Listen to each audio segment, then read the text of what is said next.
what comes to mind for me, and I think it has always been an issue with me, and even till this day with our finances, I still pull for this, I think, in times that you don't think are necessary.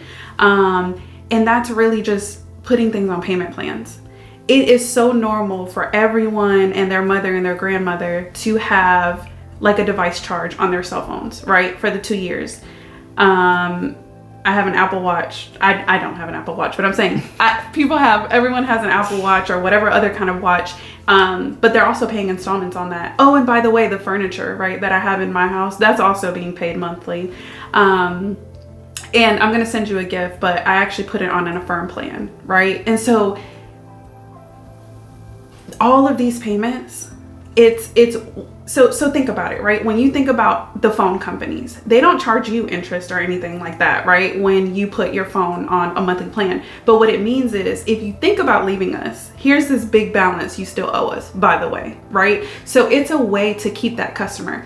And in 2 years, when the new iPhone comes out, you're going to get that and then owe on that, right? So it is a cycle. And I think we truly, truly live in a day where it's normal. Like, it is normal. Everyone has a device charge. Everyone is paying monthly on everything. And it's like, guys, why?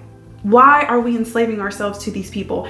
If you don't have, I don't know how much these phones cost, but if you don't have $1,200, right, to pay for the phone, keep your own phone. And obviously, right, circumstances can differ, and this may not fit for every single situation, right? But I'm talking about, like, we live like this day to day where it's normal. Yeah, why wouldn't I have a device charge? Well, maybe because you paid for your phone up front, right? And I get it. Like, okay, I already know what you're about to say. I know when it comes, I don't, okay. I was gonna say, I'll just say this. When it comes to our home, I think the reason sometimes when you're talking about like having a certain amount of cash on hand, right? Like literally I can go and withdraw $50,000 if I needed it, right?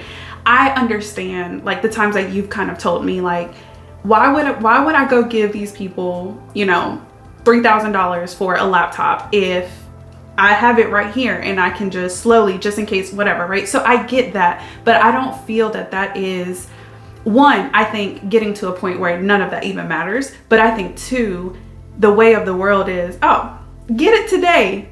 Actually, I used to work at a phone company, right? Back in college. So it was, you walk in, oh, I want to upgrade to the newest such and such. Okay, all you owe today are the taxes, $38.72. Mm-hmm. The rest will be on your bill, right? And oh, by the way, we'll give you 2 years to pay it off, right?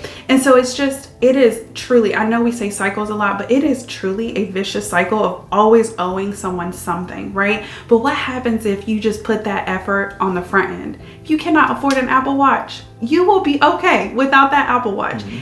Or here's the thing, 6 months, save up for it.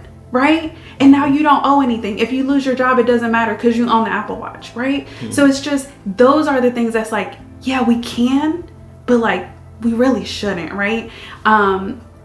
Everyone's norm, like, especially as Christians, we're called to be, we talked about, being separate, being called, being chosen, all of those things that feel good. But again, like, it requires work. Mm-hmm. It requires more work. And we don't have to live like the world tells us we have to live in, like these cycles, Mm-hmm. What were you going to say?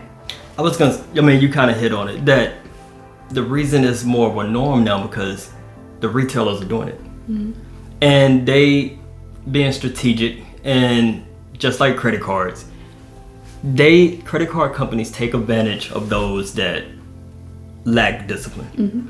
And the same thing, the other retailers are taking a note from the credit card company like, hey, this buy now, pay later method. Because if you can't just walk up to somebody and say, give me $2,000 for this phone. Most people don't have it. Mm-hmm. But if I come with if you only give me $25 a month, mm-hmm. now that person say, oh, I can do that. Mm-hmm. But like you said, on the back end, I got you locked for 2 years. Mm-hmm. And like if you leave early, I still got you locked. Mm-hmm. And if you don't pay, we're gonna interest and we still got you locked. Like you're gonna, you like you said, you're in a cycle. Mm-hmm. And all the retailers now have taken a model from the credit cards, and yeah, just give me $10 now on this $10,000 item for the next 10 years. And it's designed. It's designed that way, and it's taking advantage of people's lack of discipline.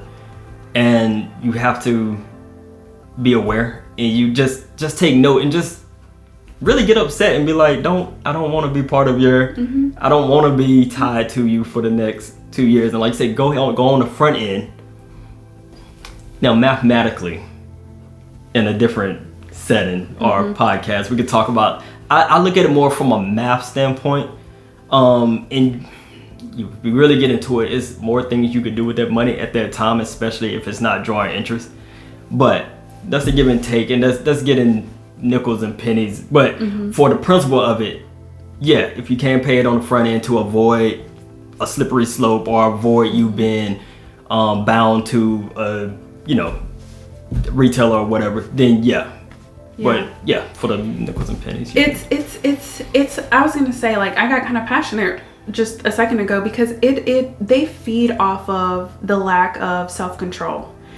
Yeah. Why wouldn't I have the newest iPhone? Everyone else does. Why wouldn't I have some sort of smartwatch? Everyone else does. Why wouldn't you, right?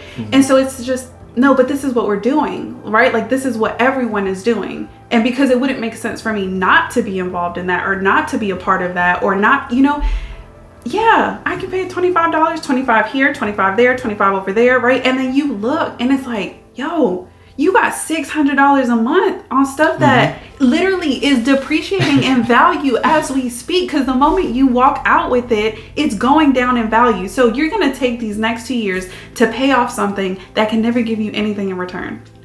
I was just going to add, they're getting even slicker with it because cars. Yeah. Years ago, the max loan you could get was like 5 years.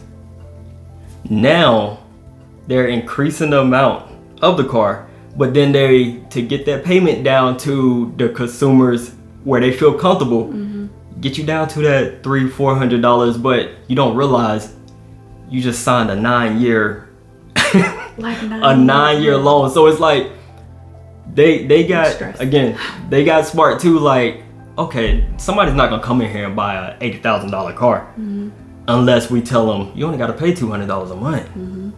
Even if it's half of your life that you're paying on. You only got to pay $200 a month for 10 years. What? But we don't, especially young, because I did it. I my first car I did I think it was like 6 years or 7 years, and you don't think about how many years it is. You just like, I want a car. So 7 years, 10 years, whatever. But now when you sit back and think about it, it's like 7 years. That's a long time. 10 years, like that's, and then not only that, but the amount, $80,000 for 10 years. I'm stressed. Yeah.